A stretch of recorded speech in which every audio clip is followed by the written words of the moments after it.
May അഴകൻ എന്ന് പറഞ്ഞ പുതിയൊരു പടം വന്നിട്ട് ഒരു ചെറിയ പടമാണ്. അധികം ആൾക്കാർക്ക് അറിയുണ്ടാവില്ല. ചിലപ്പോൾ കാർത്തിയും അരവിന്ദ് സ്വാമിയും പ്രധാന വേഷത്തിലെത്തിയ സിനിമയാണ്. വലിയ പബ്ലിസിറ്റി ഒന്നും ഉണ്ടായിരുന്നില്ല. അത് എന്തുകൊണ്ടാണെന്നുള്ളത് സിനിമ കണ്ടാലേ നിങ്ങൾക്ക് മനസ്സിലാവുള്ളൂ. കാരണം ഇത് എല്ലാവർക്കും കണക്ട് ചെയ്യുന്നൊരു പടമല്ല, എല്ലാവർക്കും ഒരു പക്ഷേ ഇഷ്ടപ്പെടുന്നൊരു പടമല്ല. ഇതൊരു 3 മണിക്കൂറുണ്ട്. ഭയങ്കര ലെങ്ത് ആയിട്ടുള്ള, ഭയങ്കര ഡ്രാഗ് ചെയ്തിട്ടുള്ള, ഭയങ്കര ലാഗ് അടിക്കുന്ന പടമൊക്കെ ആയിട്ട് ചിലവർക്ക് ചിലപ്പോൾ തോന്നിയേക്കാം, ഉറക്കം വരികയൊക്കെ ചെയ്തേക്കാം. എനിക്ക് ഈ സിനിമ കണക്റ്റായത് വേറൊരു വൈബിലാണ്. ഇത് ഒരു ചില സാധനങ്ങൾ നമുക്കിങ്ങനെ കൊളുത്തി വലിക്കുക എന്ന് പറയില്ല, അതുപോലെ ഉള്ളി കയറി കൊളുത്തി വലിക്കുന്ന പോലത്തെ ഒരു സാധനമാണ്. സിനിമ പ്രധാനമായിട്ട് ചർച്ച ചെയ്യുന്നത് ഒരു ഗ്രാമത്തിലുണ്ടായിരുന്ന ഒരാൾ സിറ്റിയിലേക്ക് ഒരു കാരണം കൊണ്ട് പോയി, കുറേ വർഷം, ഒരു 10-30 വർഷം കഴിഞ്ഞിട്ട് അയാൾ തിരിച്ചു വരികയാണ് ഈ ഗ്രാമത്തിലേക്ക്. സോ ആൾ ആരായിരുന്നു, എന്തായിരുന്നു എന്നുള്ളത് ഗ്രാമത്തിലെ ഒരു വ്യക്തി വന്ന് ഒരൊറ്റ രാത്രി കൊണ്ട് ആളെ കൊണ്ട് തന്നെ പറയിപ്പിച്ചെടുക്കലാണ് ഈ സിനിമ മുഴുവൻ.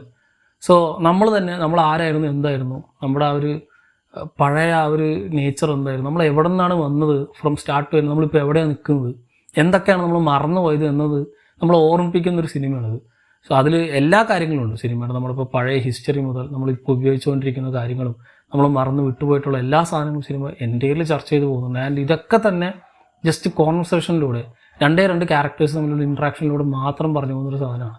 ആൻഡ് പലർക്കും പല രീതിക്കായിരിക്കും ഈ സിനിമ കണക്ട് ചെയ്യുക. ഞാനീ പറഞ്ഞ പോലെ 3 മണിക്കൂറിൻ്റെ ഈ പടം, ഇതിൽ ഒരു സെക്കൻഡ് പോലും എനിക്ക് അനാവശ്യമായിട്ട് തോന്നിയില്ല. എനിക്ക് എവിടെ ഈ സിനിമ ഒഴുകി ഇങ്ങനെ പോകുന്ന പോലെയാണ് എനിക്ക് പേഴ്സണലി കണക്ട് ആയത്. ഇതേപോലെ ആയിരിക്കില്ല ചിലപ്പോൾ എല്ലാവർക്കും. അതുകൊണ്ട് തന്നെ ഈ സിനിമ ഞാൻ റെക്കമെൻഡ് ചെയ്യുന്നത് എല്ലാവരും കണ്ടു നോക്കുക. കണ്ടിട്ട് എങ്ങനെയുണ്ട് എന്നുള്ളത് മാത്രം പറയാൻ പറ്റുള്ളൂ. കാരണം ഇത് ഇപ്പോൾ ഇയാൾക്ക് ഇഷ്ടപ്പെടും, ഇന്നയാൾക്ക് ഇഷ്ടപ്പെടും എന്നൊന്നും പറയാൻ പറ്റാത്തൊരു സാധനമാണ്. ഇപ്പോഴത്തെ ഹൈടെക്ക് ഫാസ്റ്റ് പേസ്ഡ് ആയിട്ടുള്ള ക്വിക്ക് കട്ട്സ് ഉള്ള ഒരു ഫ്രെയിമിൽ തന്നെ ഒരു 5-6 കട്ട് വരുന്ന സാധനങ്ങളൊക്കെ ഇഷ്ടപ്പെട്ട് കാണുന്നവർക്ക് ഒരു പക്ഷേ ഈ സിനിമ പറ്റിയെന്ന് വരില്ല.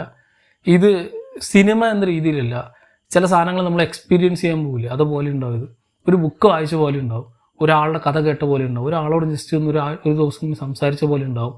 അത് ഞാനീ പറഞ്ഞ പോലെ പലർക്കും പല രീതിക്കായതുകൊണ്ട് ഒരു പക്ഷേ ഇപ്പോൾ ഇതിൽ കാർത്തിയുടെ ഒരു ക്യാരക്ടറുണ്ട്, അരവിന്ദ് സ്വാമിയുടെ ഒരു ക്യാരക്ടറുണ്ട്.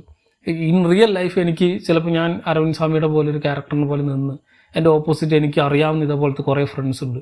അതിൽ പലരുടെ പല ഷെയ്ഡ്സും കാർത്തിയുടെ ക്യാരക്ടറിലൂടെ വന്നു പോകുന്ന പോലെയും ഈ അരവിന്ദ് സ്വാമിയുടെ ക്യാരക്ടർ നമ്മളായിട്ട് തന്നെ നമ്മൾ സ്വയം ചിന്തിക്കുന്ന പോലെയൊക്കെ ഒരുപാട് കണക്ഷൻ പോയിൻറ്റ്സ് സിനിമയിലുണ്ട്. ഇതൊക്കെ ഒന്ന് കണക്റ്റ് ആകുമ്പോൾ കിട്ടുന്ന ഒരു മാരക ഫീലുണ്ട്. നമുക്ക് ഈ സിനിമ കുറേ നമ്മളെ ചിരിപ്പിക്കും, കുറേ നമ്മളെ കരയിപ്പിക്കും, കുറേ നമ്മളെ ഒരു ഇമോഷണൽ റൈഡാണ് എനിക്ക് ഈ സിനിമ കിട്ടിയത്. സോ ഇത് പക്ഷേ OTTയിലോ ഭയങ്കര പാക്ഡ് ആയിട്ടുള്ളൊരു തിയേറ്ററിലോ കാണുന്ന സാധനമല്ല. ഒരു അധികം ആളൊന്നുമില്ല, ആൾക്കാരൊക്കെ സൈലൻ്റ് ആവും.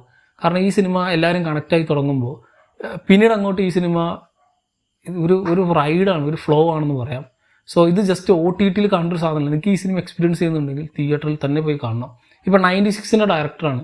ഈ 96 എന്ന പടം ചിലപ്പോൾ OTT കണ്ടവർക്ക് കുറേ പേർക്ക് ഇഷ്ടപ്പെട്ടിട്ടുണ്ടാവില്ല. കാരണം അത് നമ്മൾ ആ തിയേറ്ററിൽ ഇരുന്ന് കാണുമ്പോൾ കിട്ടുന്ന ആ ഒരു എക്സ്പീരിയൻസ് വേറെയാണ്.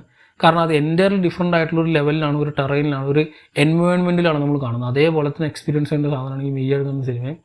ചില സമയത്തൊന്നും ഒരു സൗണ്ട് ഡിസൈൻ ഉണ്ടാവില്ല, ഒന്നും ഉണ്ടാവില്ല, ജസ്റ്റ് ബ്ലാങ്ക് ആയിട്ടുള്ള സാധനങ്ങളൊക്കെ ഉണ്ടാവും സിനിമയിൽ. സോ ആ ടൈമിലൊക്കെ ഈ ക്യാരക്ടേഴ്സ് അനുഭവിക്കുന്നത് നമുക്ക് അതേപോലെ തന്നെ റിഫ്ലക്റ്റ് ആവും.